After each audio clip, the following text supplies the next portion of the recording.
Hey everybody, this is Dream, and today we have a massive 12-game slate for Major League Baseball that starts at 7 o'clock. This will be a DraftKings only video, so do keep that in mind. Before I get started, you guys smash that like and subscribe button. Also share the video on social media if you don't mind. Make sure to check out the description for Discord and Patreon and stuff like that. Make sure to drop a comment below with your home run calls. With that said, let's get into the slate here. So we're going to start with our core plays here. We have Francisco Alvarez, Pete Alonso, and Alec Boom, and I will get to those guys when I get through the positions. We're going to start with our pitchers, though. So we're going to start with Kevin Gausman here for Toronto. Now, he is the highest priced option on the slate, though he has several strikeouts this season. His K rate has been mostly good this year. He's had just 2 bad starts on the season. He's priced high, but he's a great option in a plus matchup. Minnesota has the lowest batting average in baseball this season, so I really do like his upside here. Then we'll look at Mitch Keller here for Pittsburgh. He's had 2 games under 18 fantasy points all season long. He has 40 fantasy point upside, which is unlike most other options on this board. Though he does feel like a contrarian from Gausman due to the matchup, the K rate is good and he is a viable option, though it would be somewhat difficult to roster both of those guys today on this slate. Hunter Brown is also in play for Houston, though this is a little bit riskier than some of the others, despite the fact that he's in a good matchup against Oakland. He has been boom or bust this season. He's had a few good games and a few bad ones, and he did face Oakland the other day, which sometimes is a little bit risky to match up again a few days later, so do keep that in mind. But he definitely has some potential here. Then we're going to look at George Kirby for Seattle. Now, he's got an interesting matchup here against Pittsburgh. The K rate matchup give him this upside. He hasn't been as consistent as others, but his price makes him a useful option as a P2 option. He has had some quality start in every game this year except for one, and that's 8 straight quality starts, so he is viable today. And I do like the matchup decently well. Shane Bieber for Cleveland is also in play. Now, he hasn't been quite as crisp as we would hope, and he's given up some earned runs in every game this season other than 1 or 2, but he does have good upside. The matchup is not as ideal as some of the other options available, but he is a good contrarian P2 option on the slate. Chris Sale for Boston has an interesting matchup here against Arizona. He's had 4 straight 23 fantasy point games. He's also got a decent matchup here, and Arizona tends to be a good team, but sometimes they are pretty good at having 0-score games.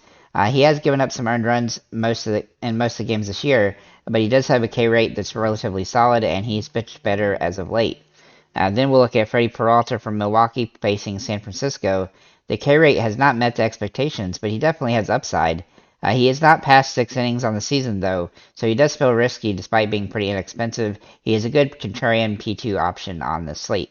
Then we're going to look at our catchers and get into Salvador Perez first. Now, Salvador Perez is expensive here, but he's got a good matchup against Washington.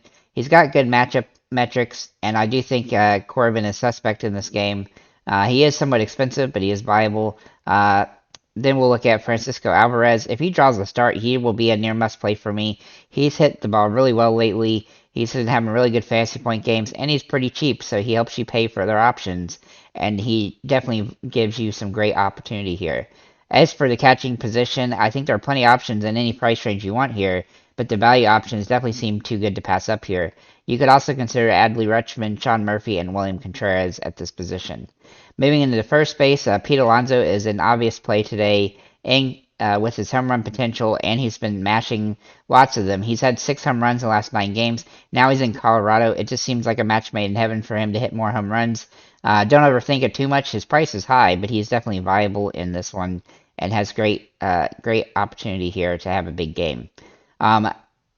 Moving on from him, we'll look at his secondary option here, almost a Hail Mary option, and from his team, in fact, which is Dan Vogelbach. Now, he has not hit the ball very well, but he does have home run potential when he does play and draws a start. And so if he does draw a start, he'll be viable. Now, his prices come up a little bit, but he has home run potential in this park, and so I like his upside and metrics. Then we'll look at Vladimir Guerrero Jr. for Toronto. He's kind of a good alternative to Alonso with home run potential. He's got good metrics for this matchup too, and he's hitting the ball decent, but Alonso's hitting a lot better. As for this position, there's a lot of good expensive options here. It's probably a good position to pay up, as I really like Alonso today. But you could also consider Vinny Pasquantino, Alec Boom, Matt Olson, and Brandon Belt. So there's plenty of options at all different price ranges. Moving at second base, we're going to look at Ketel Marte first. Now, he is going to be somewhat hard to roster due to his price, and his metrics are good here. I just didn't feel like anybody at this position really jumped off the chart at me. He's not a must play because there's a lot of different options, but nobody is like, automatic you must play here.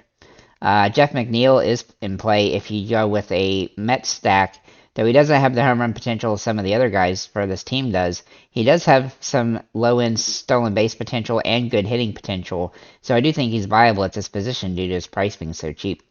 Altuve is also in play if he draws a start. Now, it's high risk that he is going to draw a start.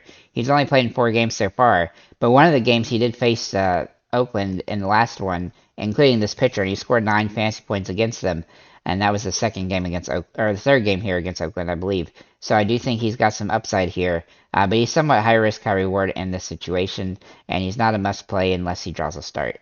And then we'll look at Garcia for Kansas City. Now, I really like his upside in this matchup. The metrics are really off the charts here. Still feels a little risky, and he is a Hail Mary call as a result, but he definitely has stolen base potential as well, which he's been able to do quite a few times so far this season with 4, including 2 in the last 2 games. He's got good fantasy upside. At this position, this doesn't have anybody that makes me want to roster them, but there are decent options across all the price ranges, but it's one of those positions where it's going to probably be the last spot that I fill. I'm going to fill in the rest of the lineup and then see how much money I have left and then kind of dictate who I put here. But you could also consider Brandon Drury and Jake Cronenworth as well. Moving into the third base, we're going to start with Rafael Devers, who's extremely expensive here and somewhat hard to roster as a result. And he hasn't hit the ball very well lately. As you can see, he's had 5 games with either 3 or 0 points. But he definitely has potential here, and he has home run metrics for this matchup. He is annoying to play due to the low floor, however. Then we'll look at Brett Baty for the Mets. Again, another guy from the New York Mets that has good potential for this matchup. I definitely like a Mets stack here, but he isn't a must-play because he's not the best hitter on the team, but he definitely has some home run potential in this situation. I really like Alec Boom today as a good option at third base, or first base for that matter. He has really good metrics here. He's hitting the ball really well lately, and I like his upside. And he draws not quite as a good matchup as he did yesterday, which he did hit a home run yesterday, but it's a pretty decent matchup, and he has just as much potential. And then Austin Riley is also in play here for Atlanta. He has some really good metrics for this matchup. He's hitting the ball pretty well lately. He's had a bunch of hits games with hits in a row, so I do like his upside. He is pretty expensive, but he's a good contrarian option off of Devers, and if you want to pay up for this position, he's one way to do it. This position is pretty deep with lots of good options in most price ranges. I would also consider Gunnar Henderson at this position, but I like a lot of the guys available that I mentioned.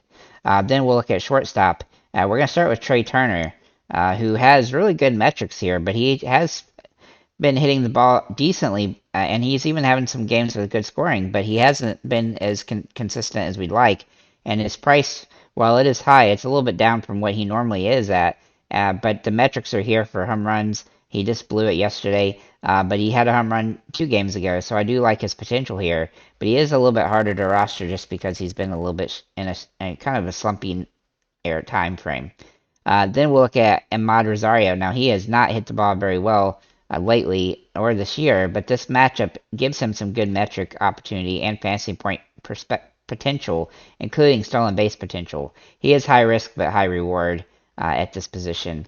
And then Bobby Witt is also in play here for Kansas City. Against Corbin, he has some upside, though the batting average is still not ideal, but he does have home run potential in this one, and that's why I'm considering him here. For shortstop, there's just not much to like at this position, but there are a few options. None of them really jump off the chart. Second and shortstop both really rough today. You could also consider Francisco Lindor here at shortstop. Moving on into the outfield, I was somewhat disappointed with the lack of great options at this position, but I do have 3 top-tier plays. Juan Soto being one who's hitting the ball really well and facing a young pitcher. Acuna Jr. also in play here as he's just absolutely been killing the ball, has great potential, stolen base potential, and has home run potential. And Tatis Jr., who's also facing the same pitcher that Soto has, who is going to have his first start here with not a great earned run average in the minors. So I do think he's got some really good potential here. As for my value plays, we're going to start with Starling Marte for the Mets, who draws some really good upside here, and he definitely gives me some feeling of a good person to have in a New York Mets stack. Then, especially with such limited options at this price and these at this position. Dalton Varsho for Toronto is also in play, though he seems high risk, high reward today, as he's not hit the ball all that great lately, but he definitely has home run potential here, and he is improving his batting average in the last 5 or 6 games. Jeff McNeil is also in play at this position. He can also play second base, but I actually like him a lot more here in the outfield, where he's really cheap and he draws some really good metrics for this matchup. And then Hunter Renfroe, who also doesn't feel particularly great today, but he's got a good matchup and he has home run potential in this one. He's just been kind of slumpy as well lately. I also have two Hail Mary plays in Mark Canha and Michael Harris, who both have not hit the ball well this season, but they have potential and good matchups. Michael Harris has been kind of a mess so far this season. Overall, for the outfield, this position is really lacking today with cheap options. Everyone feels overpriced, and Brandon Nimmo is near $5,000, which I like. You could also consider Nimmo, Castellanos, Jaron Duran, Edward Olivares for Kansas City, Anthony Santander, Lane Thomas, and Marcell Ozuna, but nobody really jumped off the page at this position that just made me, I gotta roster those guys. Depending on what team stack you go with, you might want to utilize outfielders from that team. So, with that said, guys, thank you for liking, commenting, subscribing. This is a really interesting slate. Good luck today, and have a nice day, guys.